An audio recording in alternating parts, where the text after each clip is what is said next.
Welcome to 6-8-Bit, everyone's favorite video game music podcast.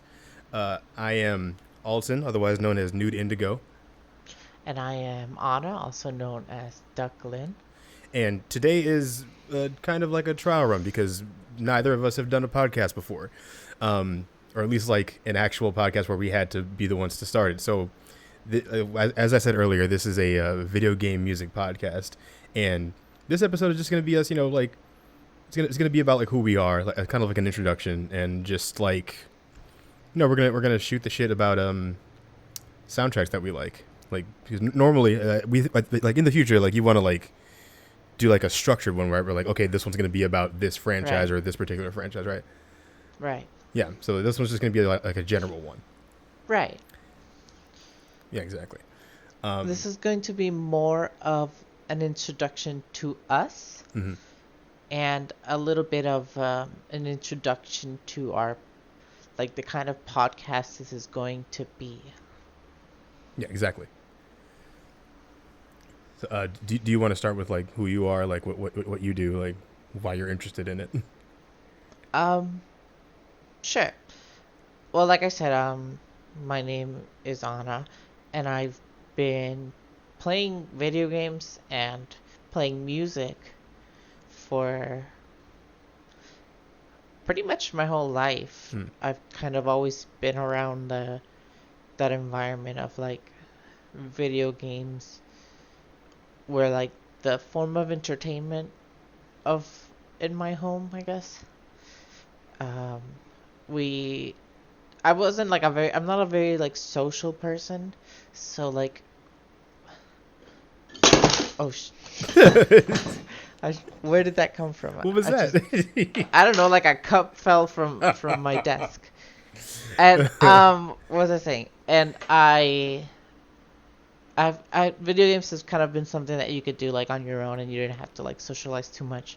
I know it's like a lot different now because a lot of Mm. video games are like more towards like interaction based. But back then, a little bit of Mario, a little bit of all the other stuff. Hmm. Yeah, like it was definitely more single player oriented back then. Like Yeah. multiplayer was like someone came over and played it with you, and now it's like there are games that are only multiplayer. Yeah.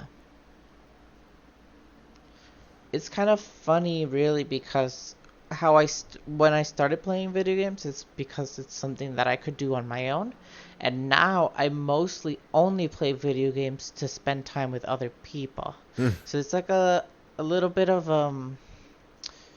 an inversion of what I u- what how it, my life used to be versus how it is now. Right. Yeah, I definitely feel that.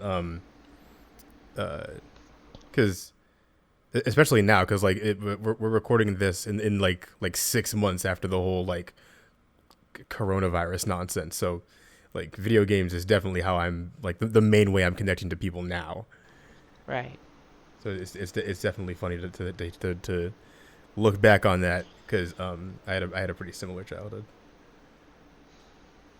Or like Anna, but my name is Alton, by the way. But like Anna, like video games were the thing that I did the most, to the point where it was like almost obsessive. I got my start in like Pokemon. Like I think that's probably like the first Yeah. game that I played, and like the game that really like drew me into video games as a whole. And I would like back then I was really into it. If I was into something, I was into it way too much.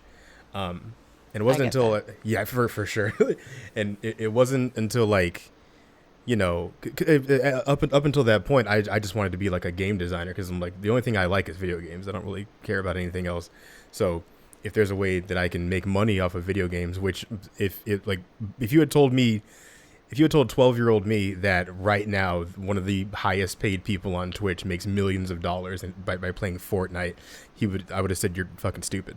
But it's a thing now, and that was definitely something that I wanted. But at the time, it didn't seem to be like a Plausible. lucrative thing. It didn't seem to be like it was Yeah. possible. Like you had to have to know somebody, or you had to know a bunch of math or something like that. But when I was like 16, I went to my high school, and that's when I started playing music. And Oh, I you was, started playing music in high school? yeah, I started when I was 16. Oh, wow. I started when I was 10. Really? Yes. Well, shit. It's like, yeah, it's weird like when you start that late because Yeah. uh, after spending like 2-3 years playing music in high school, I was like, I think I want this to be my career, and I've had varying degrees of success doing that. Like I've played for and in front of uh, some famous people. I'm not going to name drop because that's not what this is about. Um, but I mean, a little humble brag here and there. yeah, It's okay. like I've personally met Terrace Martin, the person who helped produce "To Pimp a Butterfly," so big deal. Humble brag, but I decided to make music my career, but I still love video games. Like music and video games are my two great like passions. Same. So the fact that video game music exists means that's probably my alley. Um, and yeah, that's basically an introduction to me, which is why we made this podcast. Like we both love music and video games enough to dive into Yeah. video game music and talk about it for however long. Yeah. I mean, I also think it's like one of those like things that a lot of people they like, but they don't think too much about. Do you know what I mean? Like, Yeah, 'cause yeah. nowadays, music and video games are inseparable mostly. You Hmm. can't have a game if your soundtrack isn't bopping. You know what I mean? Oh yeah, for sure. Like it of all the things that I hear people say about video games, like even if like it's like a really bad game, like if it's something like something that EA put out that's like unfinished or something, Yeah. they can Behind a say, bunch of paywalls. yeah, behind a bunch of paywalls, just like some obnoxious nonsense. Like the one criticism I never hear, and if I do, it's very very rare about a video game, is about the soundtrack. Like the soundtrack is always either not talked about or it's good. Like so, Yeah. it's like obviously some tracks it's a matter of taste. Some soundtracks are better than others, but I can't really recall any reviews or any criticisms that I've heard from people talking about a video game that involves like the soundtrack in a negative way. I yeah, I agree with that. It's not very common. It's either they don't name the soundtrack as something that this game is good or bad at Hmm. if it's not great or really good. Hmm. So, cause like something with like graphics, someone could say like, oh, these graphics are like kind of like dated, and it's like doesn't fit the style of the game, and they would go in on that or talk about like storytelling or like Mm. character development and all that, and positives and negatives. But music is the one thing that they only seem to talk about when it's good. Exactly. Yeah. It's always like the soundtrack is amazing, and that's the only thing that's ever said about a soundtrack. Yeah. like like a like probably a game that's like helped a lot by its soundtrack. It doesn't really need the help because the rest of it is pretty good. It's fucking Undertale, uh, and the Oh Undertale yeah. soundtrack is really good, and it's even more impressive because Toby Fox made that whole thing by himself. That yeah, that's pretty good. I Yeah. always find that Undertale is one of those games that I personally did not like, Hmm. but I mean the music is really good. You can't Yeah. you can't deny that. That's exactly it. Like even if you don't like the game, you're like the soundtrack slaps though. Exactly. Like Yeah. apparently it was prolific enough for him to get like he composed a song for the latest Pokemon game. Really? Yeah, Sword and Shield? yeah, it's in there. I think it's when you fight the battle tower, whichever like competitive-ish kind of thing is in that game. That you can pick that song for that soundtrack. I'll probably like show it to you at some point if you don't know what it is, because I don't. You have to like kind of look for it, but it's in there. I mean, talking about Sword and Shield, I feel like the only song like I mean, I'm a little biased, but the only song that like comes to mind is like the gym leader theme. because I just like when you Gmax or Dynamax, Oh like yeah. the crowd starts cheering and like singing along, Yep. and I'm like, oh, this is perfect. Like it has such great immersion to it because you really feel like the crowd is actually cheering. You know what I mean? Yeah. That's exactly right. That one is the Pokemon Sword and Shield gym leader theme is Yeah. very well composed. It's very good. It fucking slaps. It's honestly it's actually one of those songs that I go out of my way to like listen to. You know what I mean? Like I For have it sure. on a specific playlist. That and Gladius theme from Sun and Moon. That also Gladius' his name. slaps. Is that Gladius? Gladius? I think that's his name. Yeah. The dude with the blonde hair, right? Yeah. Yeah. I think his name is Gladios. Gladiolus or Gladios is something else. I don't know what that is, but I don't know who that it's is. I something don't like know that. her. I don't know I her, don't know her. but yeah, like there are definitely a lot of tracks that like get stuck in my head just because they're so fucking good, or like or I just remember like them being very impactful when I played them. Like for a while when Sun and Shield, that makes sense. Yeah, Sun and Shield. When Perfect. Sword and Shield came out, and everybody was like talking about that game. People were like, "Oh my god, Marnie's theme is so good." I'm like, "Okay, yeah, Marnie's theme is good," but I don't know. I feel like personally, if I were to rate from best to worst, and even then, like worst doesn't mean like it's bad. It just means like I like it the least out of the rest of Right. them. Out of all the rival themes, it would go Hop, Beatty, and then Marnie for me. But from best to worst? Yes, Hop, I was gonna say the same Hop's thing. theme fucking slaps. I I will was die gonna on say this the hill. exact same thing. I was gonna be like, okay, let's hear this out. Let's Yeah, hear it's it like wait, out. hold on. And we were like, okay, Hop, yeah, Yeah, yeah, Hop's theme. Hop has the best rival theme in that game to me because yeah. it's so fucking good, and like Beatty's theme is I think his slept on. I think people talk about his the least somehow, but like I I think it's still actually, more structurally sound than Marnie's. I don't, I like, Marnie's didn't like speak to me in any way, and I Yeah, completely do not remember it at all. I I, barely remember Marnie's theme.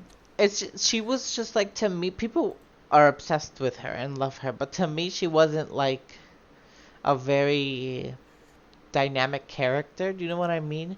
She's Yeah, a little like one tone for me. Cause like comparing her to the other rival, which is Bay or whatever. Um, yeah, I'm a Pokemon fan and I don't know the names of people. Soon, fucking yeah. Like I mean, like I've been playing. Yeah, I've been playing Pokemon since I was 5, and I don't remember right? every name either. So fucking that's Yeah, not the point of I've been Pokemon. playing Pokemon since I was born. Yeah, that came Um, out the womb with a Game Boy. but Bay or Babe, you know the guy. I think Beady, Beeb. Bead, something like that. I don't Babe. know. I've never heard someone else say There's his no name. fucking voice So acting in the game, so I don't know how to pronounce right. his name.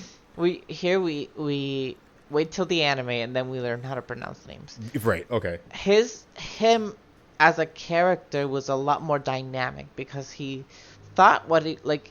You can see his growth as a person. You can see his like desires and what he wants to accomplish. Hmm. Um, really speak out to you as a character, and I feel like his theme represents that. Do you know, like compared to like Marnie and her themes, where it is completely unmemorable because she's unmemorable to me. But if a character is like stands out, kind of like Hop is a very like um even though his like character is to be like oh optimistic and like I'm gonna keep pushing. There were times where you would talk to him and he would be I'm trying my best not to be discouraged and I'm trying to like you know what I mean? Yeah. That it's like those little things that make characters and by extension their themes memorable. Yeah. Exactly. And like a theme should definitely be like in service to its character, because like you Right. said, like Beach's theme is very like dynamic, and he's like a very in your face kind of dude. Like Uh-huh. I think whatever they say in the background in the beginning of the song, where it's like, I think they're saying his name. So Like, Oh. if that's true, because like at least it's what it sounds like to me. Beat is totally the kind of person who just come in and be like, I'm the shit. I'm going to wreck your entire team. Let's play my theme real quick, and that it has that same energy. Whereas Hop is like he never gives the fuck up, and he's very like cheery. He always tries to stay optimistic, like you said, and his theme sounds like that. Marnie's is good. Like it's not bad. It's just like she kind of is just there, like you can feel the tension between you and Hop because he always says it, and Bede by himself just exudes the energy of like, I'm the shit and I'm better than you. So you naturally remember him. Marnie's just like, hey, yeah, I'm also here. Yeah, and she also always seemed to me like a friend you made and you casually like battle with them for fun.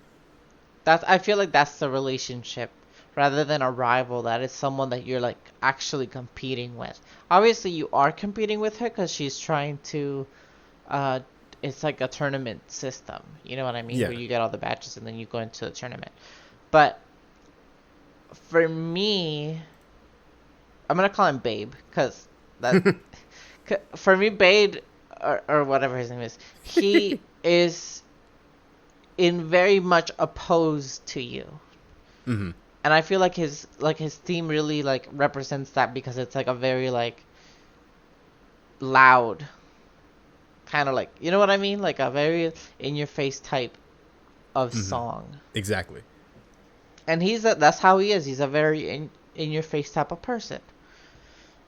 Yeah, for sure. Like the dude like just like his arc is really cool too. Like I forget that I forgot that actually when you fight them in the spoiler alert, when you fight them in like the final area or whatever, their theme like evolves with that, and it gets even more like bombastic and shit.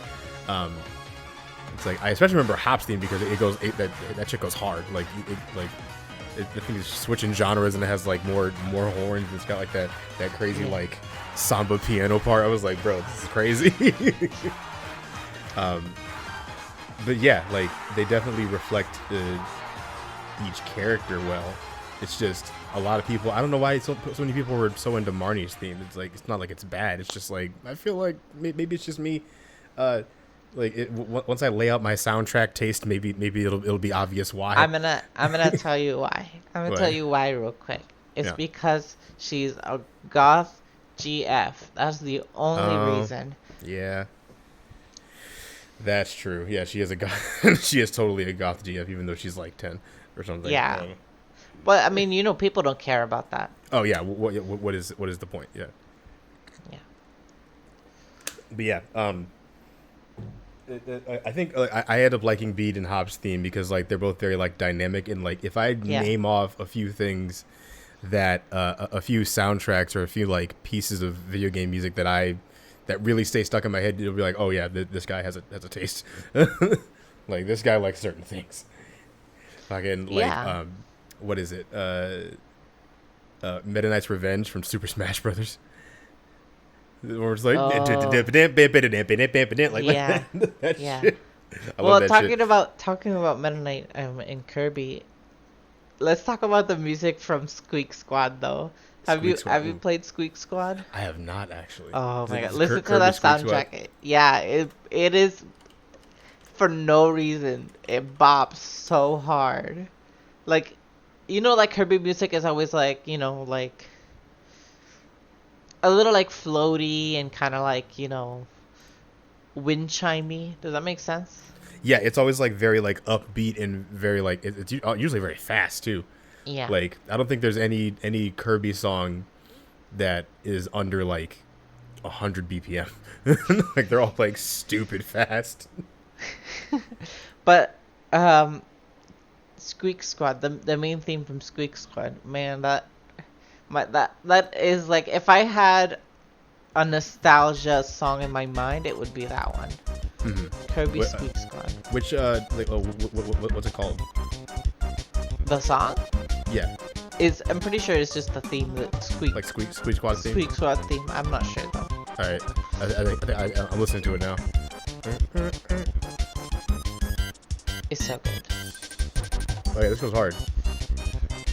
Jesus, no reason. that bass, oh my god. Yes, I'm telling you, it's so like thick compared to like, and I'm not talking about Kirby music from like Smash.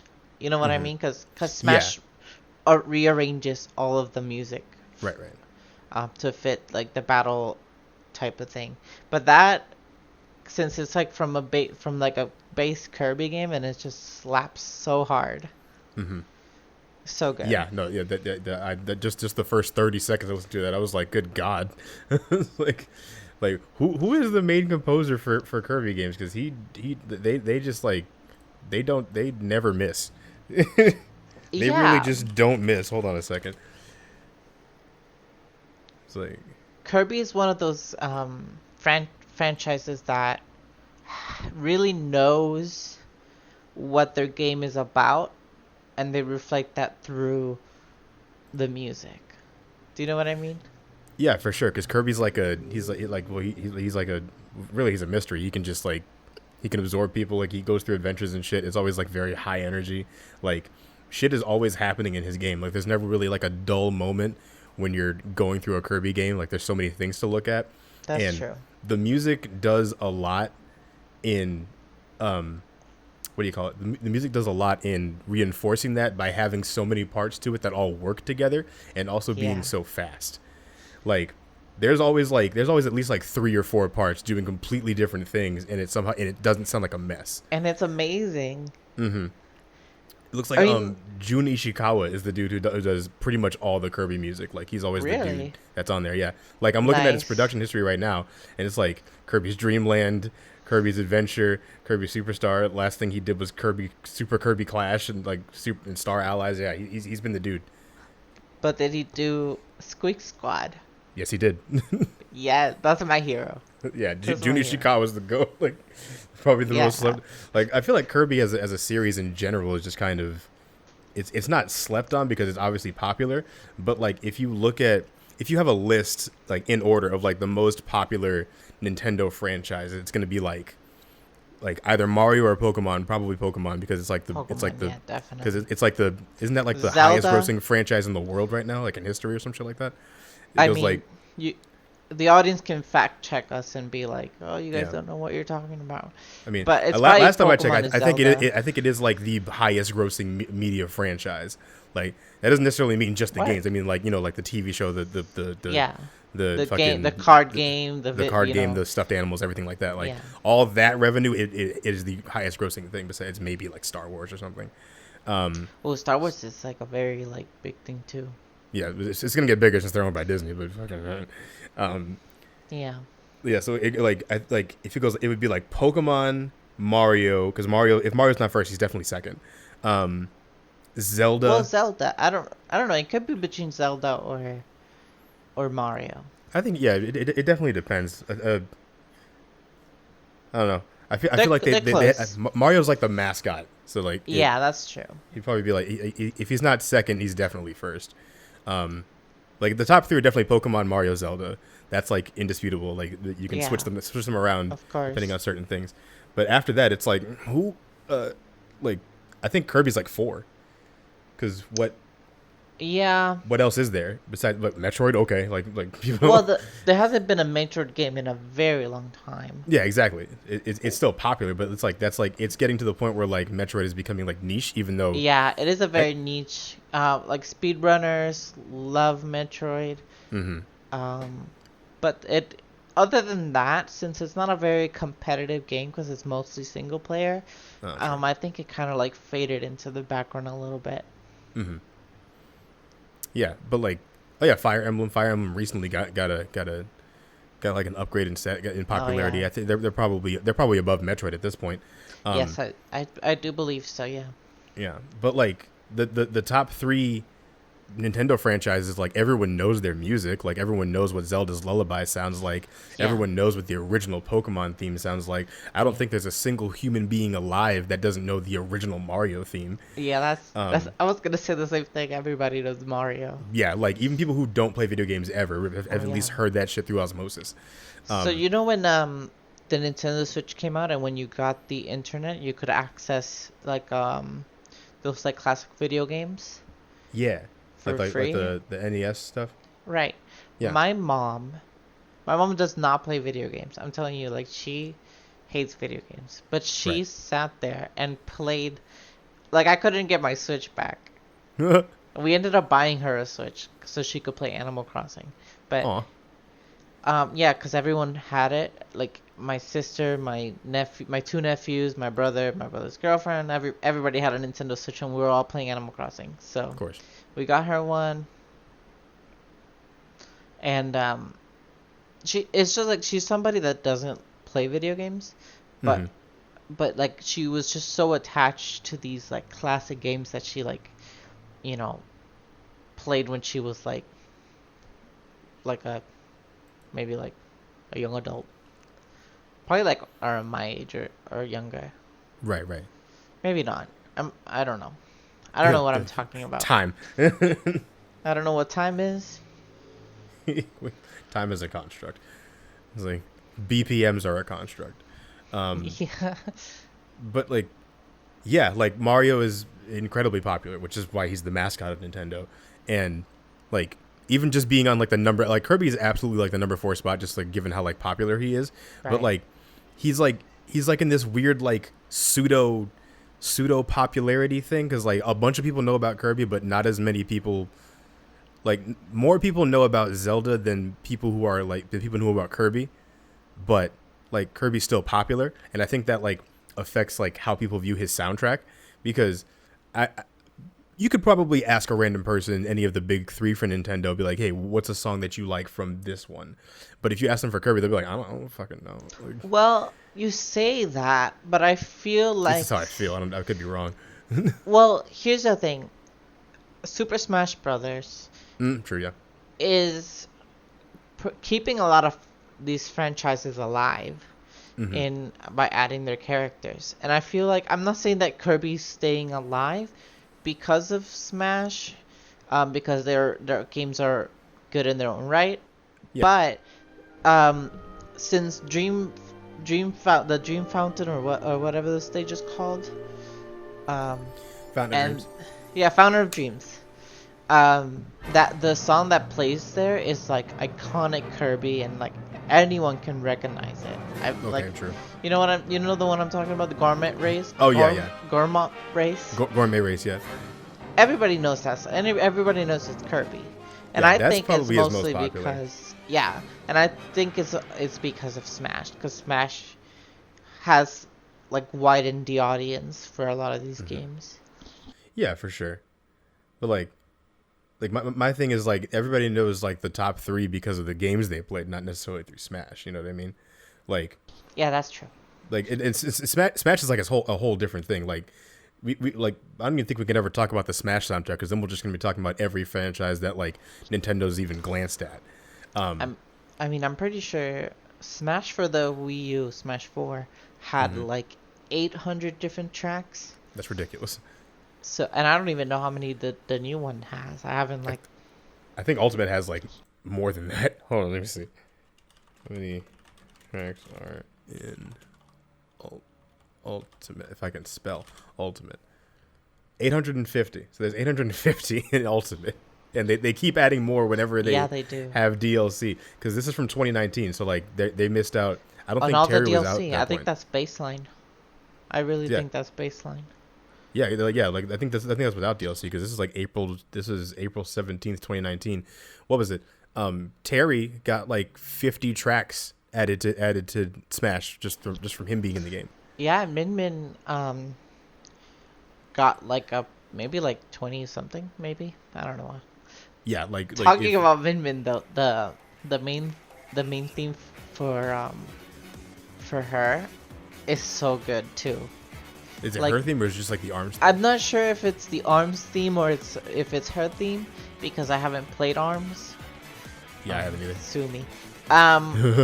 But when she wins and when you play on her stage, oh my god, it's so good, because it's like it has the same kind of like motif that the gym leader theme from Pokemon has, where like the crowd is like cheering.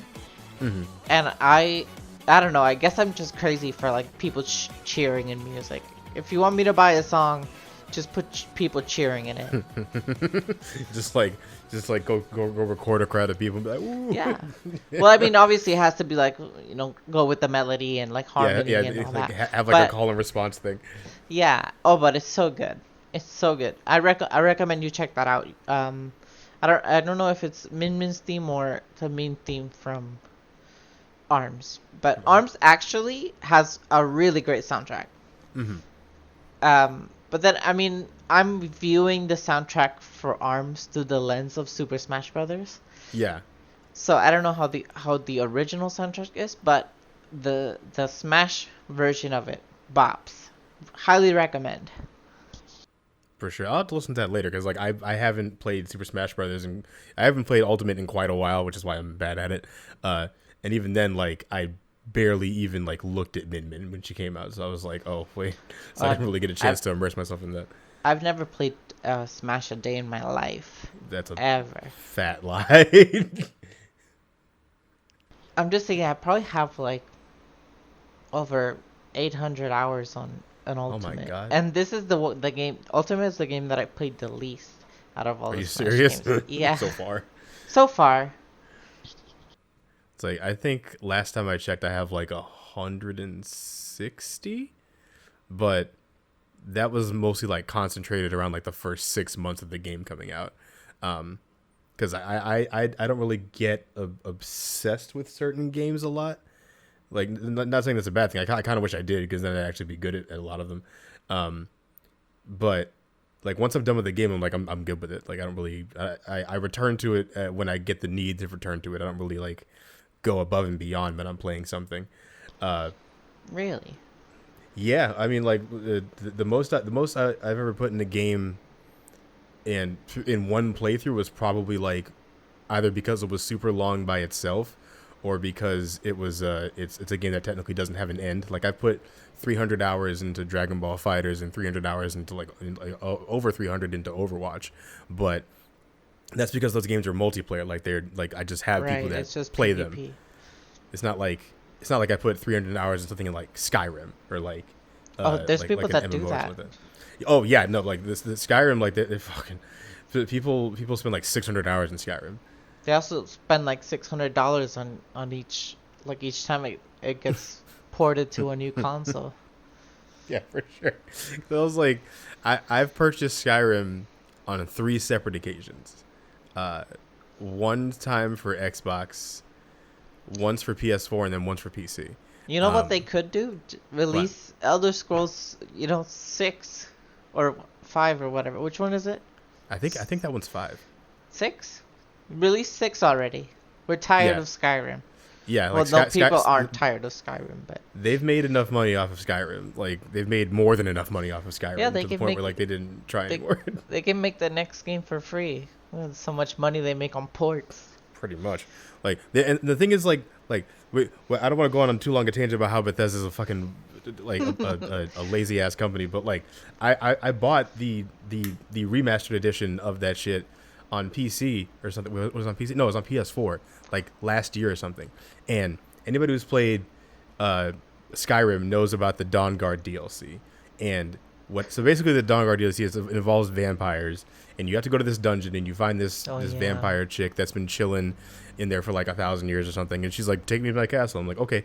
And then you take her to the castle, and what's supposed to happen is the dude guarding the gate is supposed to be like, oh my god, it's been 1,000 years, please come in, and opens the gate for you. There's a glitch that they didn't fix when they remastered it that makes it so that doesn't happen. And so like I went over there, I was like, hey, I have the chick, what are we gonna do? And he's just like, I won't let you in, whatever. Like he acts like she's not there. And I restarted the game and it still happened. And you know how you have to fix it? Do you know what you have to do to fix that glitch? You have to delete. No, what you have to do is you have to get a wooden plate, like the item, a wooden plate, hold it up to the gate, like where you can see it, and then use whirlwind sprint to clip through the gate. And because you have to go back into the castle in order to continue the DLC. You have to exploit a different glitch to fix a glitch they never fixed. Wow. And you have to do that every time you have to go back to the castle. So Oh, yeah, wow. So you have to that's glitch into the castle every single time? like even after you get in there, the gate's still closed. Like it doesn't happen all the time, but when it happens, yeah, you have to do that. Well, But yeah, that's my tangent on Bethesda. The Skyrim theme's pretty cool. People didn't shut the fuck up about it when it happened. yeah, it was very popular when it came out. I heard a lot of like remixes, where people Hmm. would add, Fusro Da to like everything. So I feel like Skyrim like really made a big impact on like music that's like is produced outside of video games Yeah, in a lot of ways. Like people would love to add like the voice lines from like when a guard goes like, "Hey, what are you doing?" and stuff like that. yeah, Um, like sample it, yeah, they would sample a lot of stuff like Fusro Da was like the most famous, obviously. of course. Yeah, Um, but yeah, like I would like listen to like AMVs or whatever, and somebody would add Fusro Da into it, and I'm like, okay. And then you like find it like six more times, and then you're like, all right, thanks. I'm about to Fusro down myself out a window. just throw down myself off a cliff. Uh, yeah, and like I think that's pretty much the only like memorable thing from Skyrim soundtrack. And like I've played that game a lot. I've played that game all the way through at least 3 times. I don't remember a single track from it besides the main theme and like that piece of music that plays whenever you're like in the middle of the field or something. Because like there's not really a soundtrack to Skyrim. I'm probably wrong, but like it's not noticeable. It's very like ambient. Um, it, Sometimes that's good though, but not yeah, if you want to be memorable.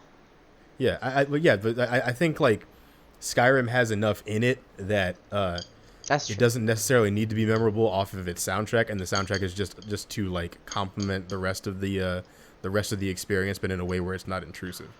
I feel like a lot of horror games implement that too with their Mm. soundtracks. They Oh, have for like sure. very diluted soundtracks where it's like more of like an ambient thing where they have like skittering around or like little like cracks and like whispers and stuff like that Hmm. to Yeah, like like increase the creepy. yeah, they make it sound like it's something that's in the environment or whatever. Right. Or sometimes they just don't have music at all. Like honestly, sometimes in a horror game, not having music at all is scarier. Oh, Um, yeah, like definitely. I don't know if you would really count it as a horror game, but like I mean, it kind of is. But like Five Nights at Freddy's, It even though is. I played that shit for like 30 minutes and then never played it again because I'm a bitch. Um, Same. like the only music in that game is when you get your shit rocked. Like right before you get your shit rocked, at least in the first one, like at the end where they play what I don't even know what that tune is called, but like everyone knows what it is. It's like dun, dun, dun, dun, Yeah. dun, dun, dun, dun, dun, dun. Yeah, when they play that thing, that's like the only music in the game really, and it works because the Yeah. lights are out and suddenly like you just see like a you just see like a flashing eyeballs in the corner and you're like, well, I'm gonna die. That actually brings up like a very like interesting point though. So do you think that in certain cases the lack of music can be just as impactful as good music? Oh yeah, absolutely. Because like in things like Kirby, like Kirby's it's a really fun game, like so the music has to sound fun. Like if there was no music in that game, it wouldn't be less fun. It would just be like it would just miss a very important element. You know what I mean? Right. Um, like pretty much if you take out the soundtrack to any game that isn't meant to just be like looked at like a picture, essentially. Right. And even then, like a lot of those kinds of games have soundtracks that accentuate it anyway. Um, so there's usually something lost when you take a soundtrack out of a game, but in like games like Five Nights at Freddy's where all you have is just the ambient noise of all the switches that you're clicking, and I don't really play horror games, so I don't really have a lot of examples for that. Um, I mean, it can be very effective if like every little thing, because you're like, when you don't hear anything, your ears kind of like perk up and just want feedback. They just want mhm. something to happen, and Yeah, it increases suspense. Yeah, exactly. Suddenly you catch yourself like listening for everything because there's nothing really to listen to. Um, Exactly. yeah, it really depends on like on how it's used because there are certain moments there are particular like snippets or like parts of games that don't have soundtracks and like the moment is heavier because there is no soundtrack. Like Right. when you beat Ganon in Wind Waker, there's no soundtrack there. Oh yeah. Like when you get the final blow, there's no soundtrack, and like all the fucking water and shit comes down, and he's turning to stone. There's no music there. Whereas like this is a Zelda game. There's always music. I Yeah. mean, there's So almost always music. Like unless you're like in the middle of an island that isn't really special, like there's not really any sound. But if you're in like a dungeon or like a fairy fountain or in a town, like there's always some kind of soundtrack yeah. accompanying it, even in Ganon's tower itself. But right as you beat Ganon, there's no soundtrack. Going into the fight with Ganon, there's no soundtrack because it's a heavy moment. Yeah. But like, there are only a handful of games that have a very sparse soundtrack overall that do it well, and I think it's usually just games where you're meant to take in what it's showing you, or it's meant to like make you more alert in a Right. way. Just like focus on this very Hmm. moment. This very moment is important. Yeah. I feel like in the opposite of that spectrum is the you're like wandering around and boss music starts playing phenomenon. You know what I'm talking about? Yeah. Oh yeah, for sure. Fucking Breath of the Wild has that shit. The That's battle probably theme like just boom starts. yeah. It's especially crazy when it's with a Guardian. Like Yeah. anybody who's played Breath of the Wild The knows Guardian that theme, the yeah. Guardian theme is just what anxiety sounds like. Yeah. I just like That's exactly what it is. one of those things that I like and enjoy very much about that game and that theme specifically is that the charge up um sound and you know how they charge the beam? Yeah, That perfectly sinks into the soundtrack to the song, and I'm it just does. like, it's stressful. It's really stressful. Yeah, it's like it never. It's always the same reaction. Like I'll just be like, fucking riding around and collecting fucking apples or something, and you hear the piano thing, and you're just like, oh shit, fuck, where is it? Yeah, Like, you're you're just like rapidly jittering back and forth trying to find where they're coming from. Yeah, like that's probably like the most effective, like at least that I can recall right now. That's the most effective use of like sudden soundtrack, where it's Yeah. like shit. All I've right, where is actually he? I've been playing this game called Remnant. I don't know if you Remnant. heard Okay, of that it. sounds It's like a familiar. Souls. It's like a Dark Souls style, but like better because I don't. Whatever. Hmm. Um, and the thing is, it has each level has a music, a music, just a music. A single music. They have a track. Hmm. And they also have a battle version of that track. Mm. And if an enemy is within a certain radius, it'll swap them. Kind of like transition like smoothly into each other. Oh yeah, And yeah, like yeah. and that is because it's kind of like a little like trilling up to the battle theme, and then I'm just like, oh no, it's happening. I'm like looking around, I don't see anything, so it could be like like across a wall, and I'm just like freaking out because suddenly the music changed to battle, and you feel like you have to get ready for battle. Do you know what I mean? Yeah, like it immediately like makes you like prepare yourself for some shit that you can't even Exactly. see. Like and yeah, Dark Souls actually does that too, but like it really only does it with like in the original Dark Souls at least. I can't like recall every bit of Dark Souls things, but like most From Software games like Bloodborne and Dark Souls 3 and Sekiro, like they don't really have a soundtrack while you're just exploring, but the soundtrack will absolutely kick in as soon as you find something that's like a mini boss or something. Right. Like there's a particular one that like it's a like how can I put this? It's music, but it's music that is heavily tailored to the setting of what you're doing in Sekiro. So like there's this mini boss kind of character called the Shichimen warrior, and it's essentially like a warrior that like shoots magic and like like it looks kind of like a necromancer type thing. Right. And the music for that fight is just like flute wails and like a bunch of like ambient groans and like it's very like, because Sekiro is like during I correct me if I'm wrong, I think it's the Edo period of Japan. It's after some war in Japan. So like because it's in Japan, it has like I think a shakuhachi in it, and like, or like a higher version of one, like a higher pitched version of one. And there's like these zombie-esque groans because you're fighting something that's undead, and it's fucking unsettling. You're just like running around like, how do I hit this thing? What am I doing? Does it have like a pentatonic scale at all, or? No, honestly, no, not really. There's not really any like. Oh, that's a missed opportunity. No, I mean like, well, I mean, yeah, that's the thing is like a lot of like Eastern music is very like like it uses a lot of pentatonics, right? But like this is like it's like both ambient and also a theme. If you play fair. It like you'll have to like, I'll have to like send it to you, because like it's really wild how effective it is at being like, this is fucking creepy, yeah, but also still sounding like appropriate to the setting. The corrupted monk, Shichiman warrior, yeah, that kind of thing. It's like I think it plays when like you fight like ghost type people, like ghost type bosses. Because like there's another thing called headless which is literally just a giant man that is headless, and he has like the same theme. I mean, sometimes when we're naming people, we just look at them and say, "Yep, headless, no head." So no head. It's like you don't need to try that. Sometimes you don't have to try that hard to come up with a name for something. It's just like, oh yeah, well that's what it is. Like, well, they could have named them Charlie. they could have given an actual name. Just Williams. Williams.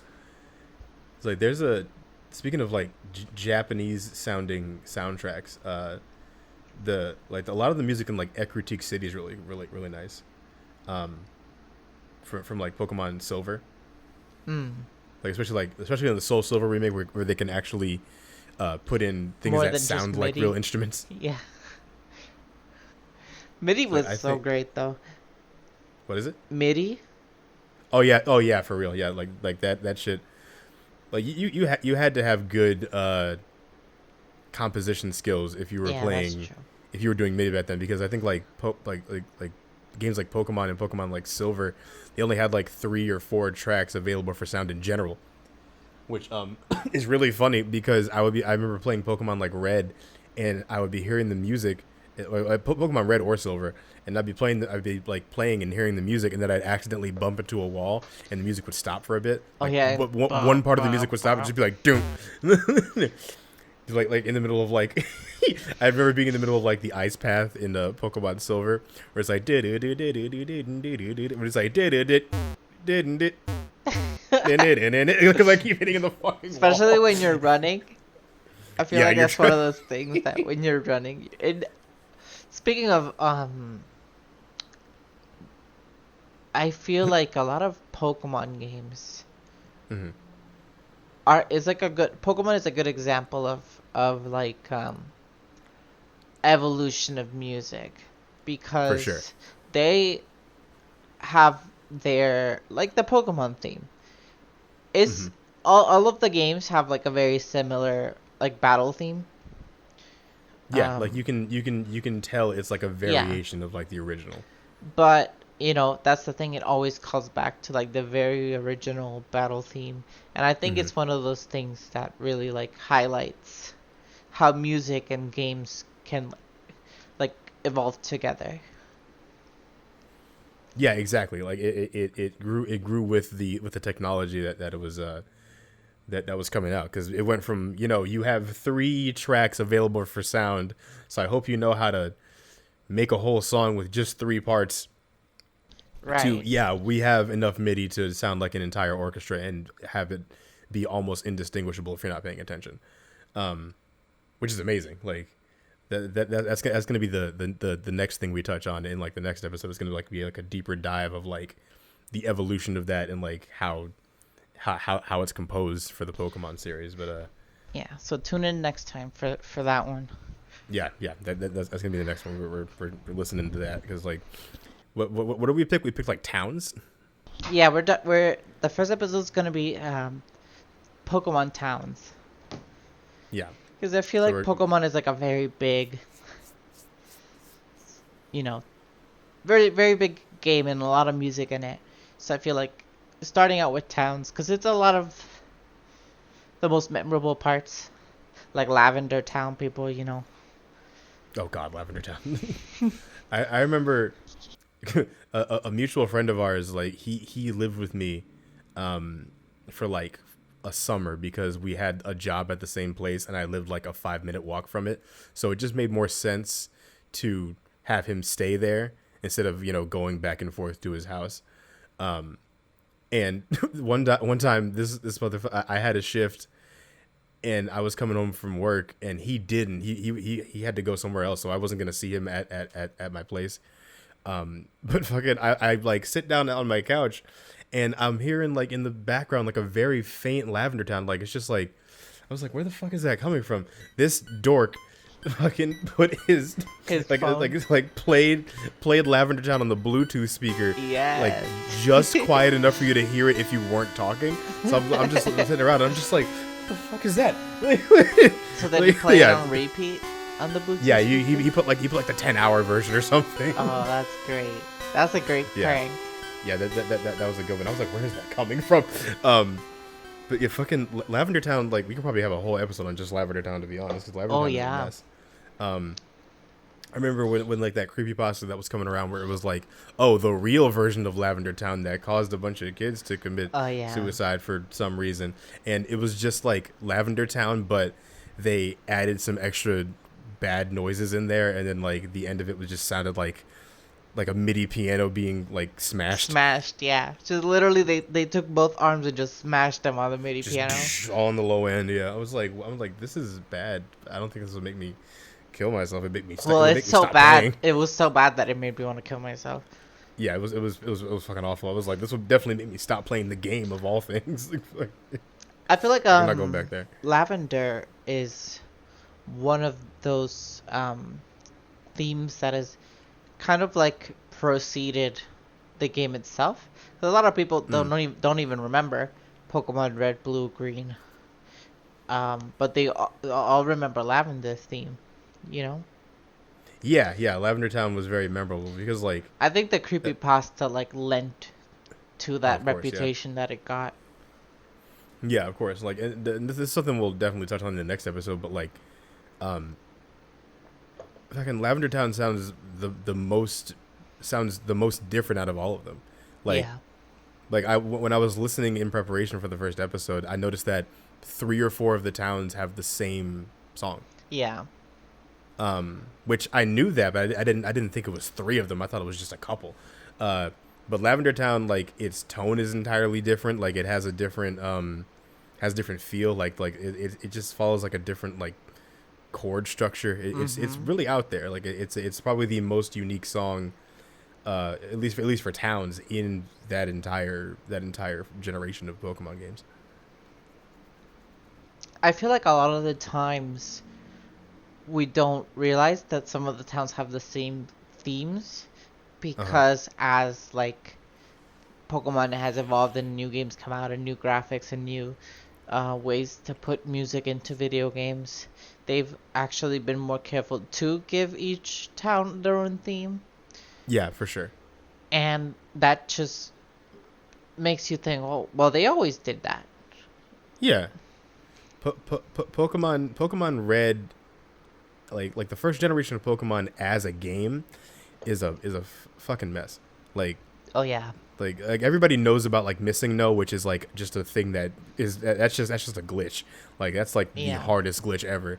But there's so many other little things that just don't make sense, and it's either because they didn't think that Pokemon would get that popular, or like, or like they just didn't have a way to fix it, so they just hope nobody noticed. But what is it? I think like I don't think they knew that they were going somewhere with Pokemon. Yeah, they knew it because Johto was made because they couldn't fit all of them in Kento. Oh, true, yeah. And they I honestly think that they were like, we don't know how to fix this, but the deadline's Yeah. done. So let's hope. Yeah, because, like... Because some of the glitches are it's- kind of hard to, like, actually make happen. You know what I Mhm. mean? There's, like... Yeah, like, there's a lot of glitches that are like, oh, this is very rare. And then there are some where it's like, huh? If you... I know for a fact there's one where it's like, if you raise a certain stat too high, it ends up being, like, lower than when you started. Oh, yeah. Like, with, like, I think it's, like, with Swords Dance or something. Yeah, like, as a game, Pokemon Red and Blue are they're very wonky. I also feel like it But- might be the fact that, like, glitch checking and, you know, like, testing for bugs and all that stuff just was not a, like, very prominent practice. Yeah, that's true. It probably wasn't like... Because the game industry was not, at that point, it wasn't like, I mean, I'm not gonna say that they didn't know that what they were doing or anything like that, because that's just not true. But it was different, definitely at a different level than it is now.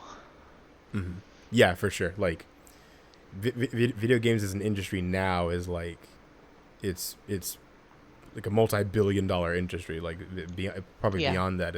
So it's like, of course, like, over time, with, you know, especially with hindsight, like, they have, like, things where it's like QA testing and, like, glitch checking and all that other stuff, even though some people, like EA, tend to skip certain things just to get a product out.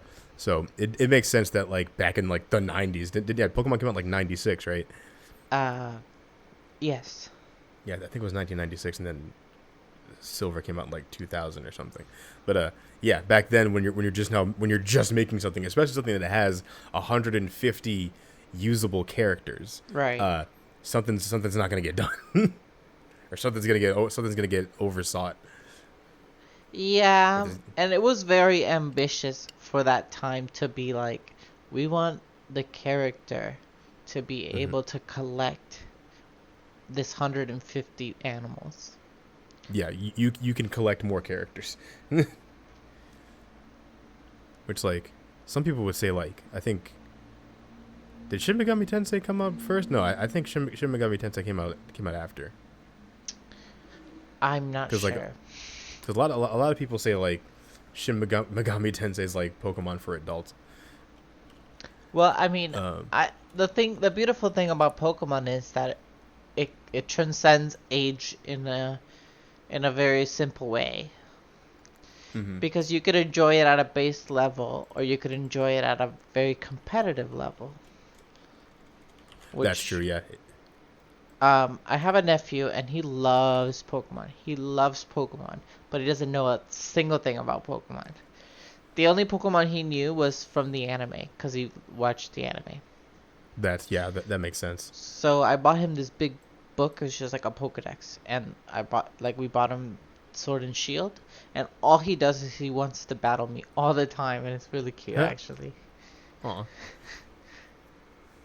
Oh, apparently, like, Shin Megami Tensei as a video game series started in '87. Wow. Which I did not know. But it probably didn't get popular in the West until way after. That happened with a lot of games. Especially with like Fire Emblem. People yeah. didn't know who Roy and Marth were when they were introduced in Melee. Yeah. And then, like, now, like, I think more people than ever know the main Fire Emblem theme with that da na na na na. Like, I loved that's a good fucking theme. I loved how it was kind of like a little Easter egg in the Zelda Temple stage. Oh yeah, the dun, dun, dun, dun, dun, yeah, like, yeah, that. But sometimes I they always would tried play my the best to other make one. that shit come out. Oh yeah, fully. Cause it was like, oh my god, this stage plays a song from like a mystery game that no one's heard of. You're like, what is this? He's from Fire Emblem. What's Fire Emblem? And it's like this. It's like, what? Like, yeah, and like that's just like a more testament to Smash Bros. Like bringing franchises to Oh people's yeah. to people's attention. Because like I played Sacred Stones after that when it came out because of that game. Another thing that we could really appreciate about Smash was the trophies and how they had Hmm. like information on each character and thing. For sure. Yeah, I missed that. Like, I kind of wish Ultimate had that, but there's like Me mad too. things in Ultimate, so I I think that want would add that. like a good 2 gigabytes I of want that memory to it. with tracks though. Like I want to know more about the track. Like who composed this? What was the like? You know what I mean? Hmm. But I mean that could just be me because I'm like very obsessed with the thought process of composition. Yeah, yeah. So like, cause there's a lot of people that like write some like really like thick, dark music, and I'm like, wow, I wonder where they were in their life to compose this. You know what I mean? Yeah, because like because composition isn't just a thing that well, I mean it's a thing that just happens, but like it's always like a reflection of who's composing it Exactly. and what they're dealing with at the time. And yeah, no, I agree that like some insight into the process, or at least like some insight into the production of it, would be very valuable. That's kind of like why I miss like physical CDs and like Oh physical like yes. records and stuff because like I have vinyl records for albums that I really like because I like play and listen to jazz. And in a lot of those vinyl records, you'll open them and it's like, oh, this person did this. This is what was happening at the time. This is this kind of thing. It's like, oh, this is all really important. Like a lot of people don't know that like Nobuo Uematsu when he was composing One Winged Angel, which is the final boss the final boss theme of Final Fantasy VII, the way he composed it, Iconic. yeah, he didn't compose it like he did every other piece in that game. The way he composed that, he's like, oh yeah, over like the course of, I think he said 2 weeks or like a month or something like that. He's like, yeah, over the course of like a certain amount of time, I would just, you know, wait until I would like little 2 to 4 bar phrases would pop into my head, and I would just write them down, and he waited until he had like maybe 10 of those, and he just like kind of placed them like a puzzle and made them transition into each other. That sounds amazing. Yeah, like there's a video on YouTube about it. It's crazy, but like most people don't compose that way. Like I assume composition is usually like, oh, it's like kind of like done all the way through. It's like what could I do with this, that kind of thing. It's like, oh, let me go this way Actually, because I have this thing here. have you like done any like compositions, like any serious compositions I've lately? attempted, and it's definitely like Oh, it's a thing hard. that you have. It's a thing you have to practice, Yeah. almost like an instrument in itself. Because I was trying to write something, and I'm like, I have this chord in my head. Like I know what I want. I know what chord I want to go here, but I don't know what chord it is. And you have to spend all this time like figuring out what the hell you hear in your own head. And obviously, an experienced composer is like, oh yeah, I know what this is, and they can write it down. Like Right. a lot of like experienced classical composers can just write something without Yeah. actually playing it, which is beyond me. Like I can't fucking imagine that. But When I was in high school, I was in like it was like an IB music course. Mhm. And a lot of it was like analysis and composition. So, we had like I don't know, like monthly projects where we had to like Mhm. have a full composition, not like a full plan thought out like thing, but kind of like this is part one where it's like a melody, and then like the next month we do like a the chords, stuff like that, Mhm. Yeah. and that's the final project, like when you put them all together, and that's the final project. So I found that if you sit down and really think about how your music wants to like go from point A to point B, Mhm. like do I want long like small steps, or do I want short large steps, that kind of stuff. Yeah. Yeah. So I always Okay. find it really interesting to kind of like hear someone else's composition style. Like the idea of just like having little snippets and then just rearranging them sounds amazing to me. And what a masterpiece One Winged Angel is. Like eight Oh yeah, minutes it's iconic. of pure genius. And I think Uematsu is still like doing most of the soundtracks for most of the games. I think the obviously, like, at this point they have multiple composers working on games that long, but I I think he still has a pretty big hand in a lot of them. I know that a woman is like the main composer now. Oh, nice. Because I went to it was like like an orchestra, but it was Final Fantasy music. Yeah. I forgot what it's called. I can't remember. Um, but and she was there, Hmm. and she was sitting like I was sitting at the above seats, and she was like sitting like the one under us. But she like stood up and like like introduced a couple of the songs. Like she composed Dragon Song from Final Fantasy A Realm Reborn, um, the first expansion. I don't know if you've Mm. heard of it, but it's a really really good song, and it has like a lot of like it really portrays like desperation of like progress and like what you need to do to like buckle up and do the hard things that you have to do. Right. I'll have to look at that because I haven't played you said A Realm Reborn, is that like Final Fantasy 14? Yes. Okay, I mean I've played that game, but like I'm usually too busy pressing a bunch of buttons to hear the soundtrack. I love the soundtrack. All of the primals have different songs, and Hmm.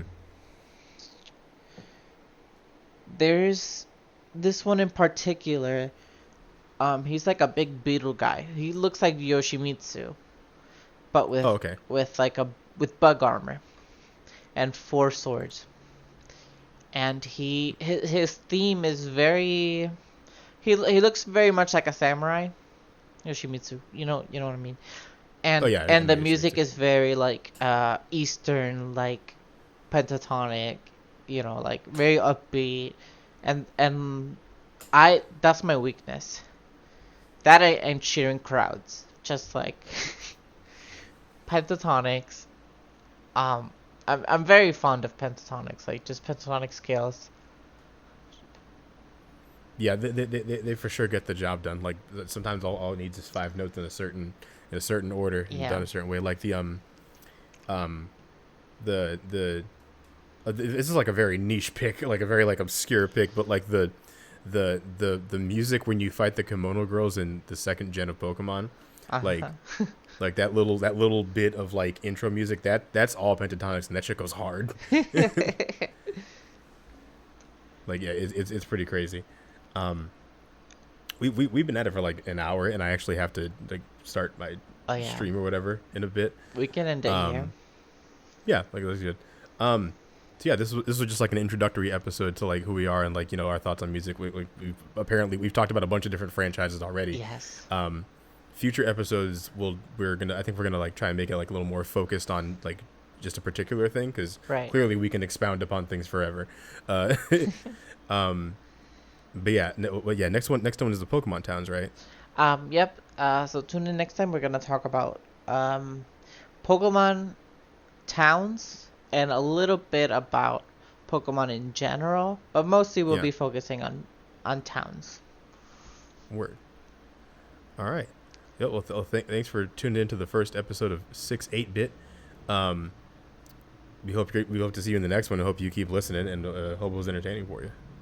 Yeah, thank you very much. And you don't have a choice. You have to listen to the next one. Yeah, yeah, it's mandatory. Like, there's Yeah, I'm no sorry. like. I was trying to be nice when I said like I hope you do, but like no, Yeah, you're gonna. it's mandatory. It's like all right, see y'all next time. Bye bye.